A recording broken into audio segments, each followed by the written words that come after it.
Kita tanpa Imam Ubaidillah, tanpa Alawiyah, Bani Alawi, mungkin kita tidak tahu apa-apa. Sumber-sumber keilmuan kita banyak karena jasa-jasa para ulama Alawiyin membukukan, mensyarahi, termasuk Syekh Murtadha Az-Zabidi, ya, yang mensyarahi kitab Ihya Ulumuddin, yang berjasa besar mengisi ilmu pengetahuan itu. Nih, jangan kaget. Yang pertama kali bikin ilmu nahu grammar bukan orang Yaman. Tenang. Namanya Imam Amr bin Umbur atau Imam Sibaweh, orang Persia, orang Ajam. Yang pertama kali gawe ilmu balaghah, kesusastraan bahasa Arab, ma'ani, bayan, badi, itu supaya bahasa Arabnya bagus seperti Quran. Imam Amr bin Ubaid, bukan orang Yaman. Yang pertama kali gawe ilmu tajwid, idhar, idgham, ikhfa, iqlab, qalqalah, madlazim, majaiz, matobi'i, namanya Imam Abu Ubaid Qasim bin Salam, wafat tahun 224, bukan orang Arab. Yang sing gawe titik, titik siji ngisor, titik dua dhuwur, titik tiga dhuwur, titik tengah siji, hak non titik, namanya Abul Aswad Ad-Du'ali, bukan orang Arab. Singgal harokat fathah, domah, kasroh, fathaten, domaten, kasroten, tasdid, sukun, bukan orang Yaman. Namanya Imam Khalil bin Ahmad Al-Farahidi, orang Farhad. Kalau mana Afghanistan, bukan Yaman. Singgal ilmu usulul fiqh, dia caranya memahami Quran hadis. Imam Syafi'i, Abu Abdullah Muhammad bin Idris bin Uthman bin Abbas bin Syafi' bin Ubaid bin Abdul Aziz bin Abdul Muttalib, bukan orang Yaman, orang Gaza Palestina. Saya kira lagi digempur nang Israel, Imam Syafi'i. Abu Hanifah mazhab Hanafi, bukan orang Yaman. Ahmad bin Hambal, bukan orang Yaman. Imam Malik, dan seterusnya. Orang Yaman ada orang Yaman sing mensyarahi Ihya Ulumuddin, Ittihad Sadah, itu orang Yaman tuh, orang Yaman. Tapi kebanyakan ulama bukan orang Yaman. Imam Ghazali, ahli fiqh, ahli ilmu kalam, teologi, ahli filsafat, tasawuf, sufi besar, tokoh sufi besar. Al-Ghazali, karangannya Al-Wajiz, Al-Wasit, Al-Basit, Al-Iqtisad, Al-Jami' Awam, Al-Arba'in, Al-Mankhul, Al-Qiyas, Al-Mustasfa, Maqasid al-Falasifah, Tahafutul Falasifah, Minhajul Abidin, Adabud Dunya Waddin. Puncaknya Ihya Ulumuddin, bukan orang Yaman, orang kota Kus, provinsi Khurasan. Orang berziarah tinggalin untuk kuburannya ke Khurasan, Iran. Masya Allah. Ya, siapa lagi? Masuk boleh saya takon. Jadi rata-rata ulama itu orang ajam. Ya ada yang bukan ajam sedikit, ada. Rata-rata orang ajam. Yang pertama kali gawe ilmu kalam, sifatnya Allah, orang puluh, wajib, semua saling puluh, dan ilmu kalam namanya Wasil bin Atta, bukan orang Yaman. Paham? Ya, oleh karena itu, sekarang tinggal ulama Jawa. Ulama Jawa, orang yang menyatukan dua tarekat. Tarekat Abdul Qadir Al-Jailani Qadiriyah disatukan dengan tarekat Ahmad Bahar Naqsyabandiyah. Dijadikan satu. Dua tarekat jadi namanya siapa? Syekh Ahmad Khotib Sambas, Kalimantan Barat. Kalimantan Barat orang Sambas, tapi di Mekah, wafat di Mekah. Kitabnya namanya Fathul Arifin. Orang mana itu?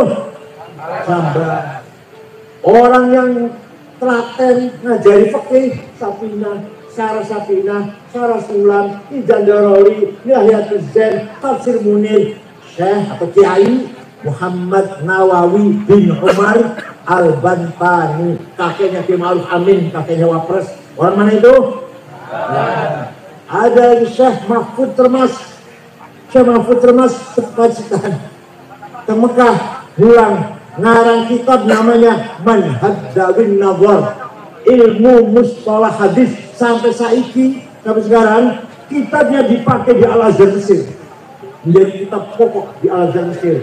Bukan orang Yaman, orang mana?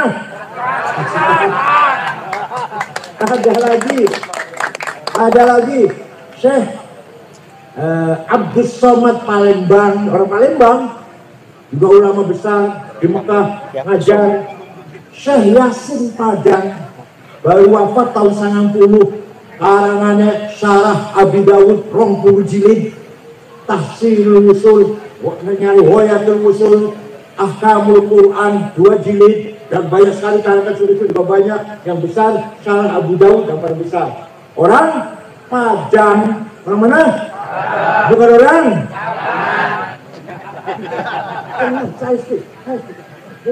Saya mau ini tanggung jawab.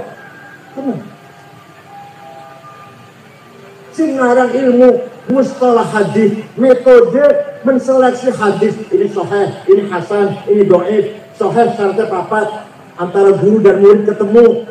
Gurunya apalan, orang tahu lali. Nomor 3, gurunya kelakuannya lempeng, orang tahu nyolong sendal di masjid. Nomor kawan adil, harus sahih. Kurang 1 hasan, kurang 2 dhaif, dhaifnya maktu, munqati, mursal, mu'allal. Yang pertama kali ngarang metode metode namanya Syihabuddin Romahurmuzi, bukan orang Romahurmuz, yang punya tafsir 32 jilid namanya tafsir Al-Mafatihul Ghaib. Saya baca setiap malam Jumat dan malam Senin di YouTube, ada di YouTube tuh. Saya baca itu tafsir paling angel.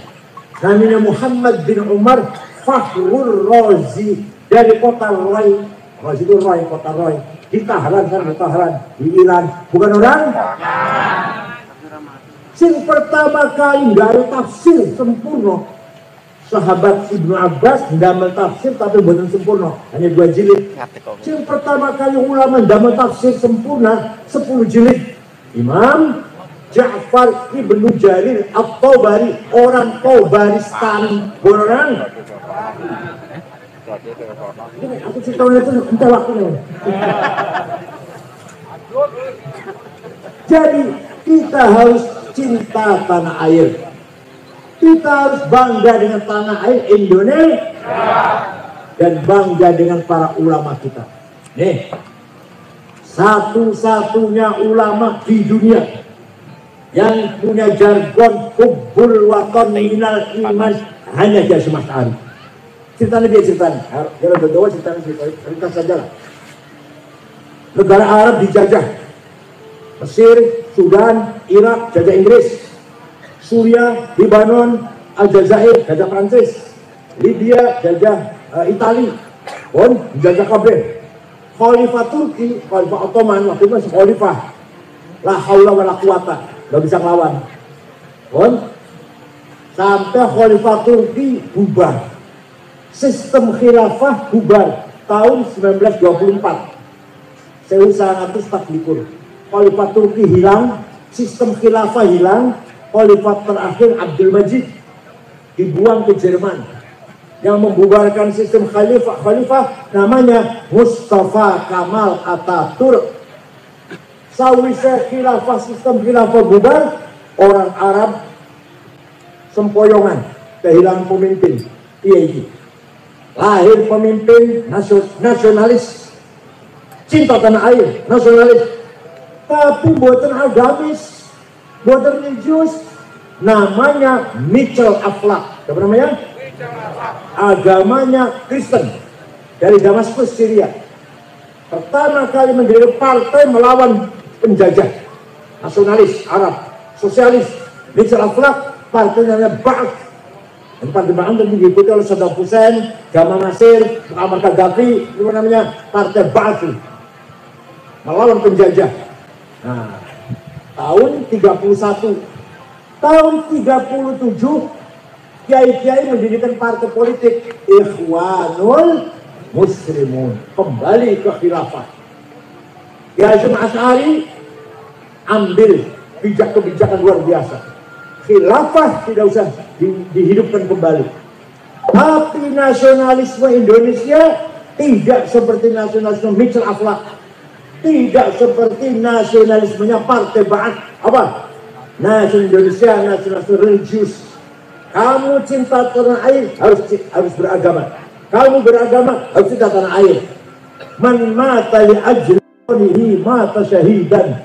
Barang siapa mati demi tanah airnya mati syahid. Kalau orang bela agama, bela tanah air mati syahid. Kalau orang bela agama. Hasyim Asy'ari itu fatwanya. Wa man khana li waqanihi halalun damuh. Barang siapa berkhianat kepada tanah airnya, kaum Islam, dari angkatnya Belanda, angkatnya Jepang, halal darahnya, bunuh. Tapi bukan nyebut kafir. Hasyim Asy'ari bukan nanti ngafir ke wong. Enggak kafir enggak, tapi bunuh, pengkhianat tuh. Barang siapa di angkatnya Belanda. Paham betul? Jadi Hasyim Asy'ari mencetuskan nasionalisme beda dengan nasionalismenya Mitchell Akhlaq. Kalau Mitchell Akhlaq, nasionalis sekuler. Begitu pula Ikhwan Muslimun, partai ingin membalikan sistem khilafah. Kalau NU tidak, nasionalisme kita terima, tapi nasionalisme yang religius beragama. Tidak bisa dipisahkan antara agama dengan nasionalisme. Paham betul?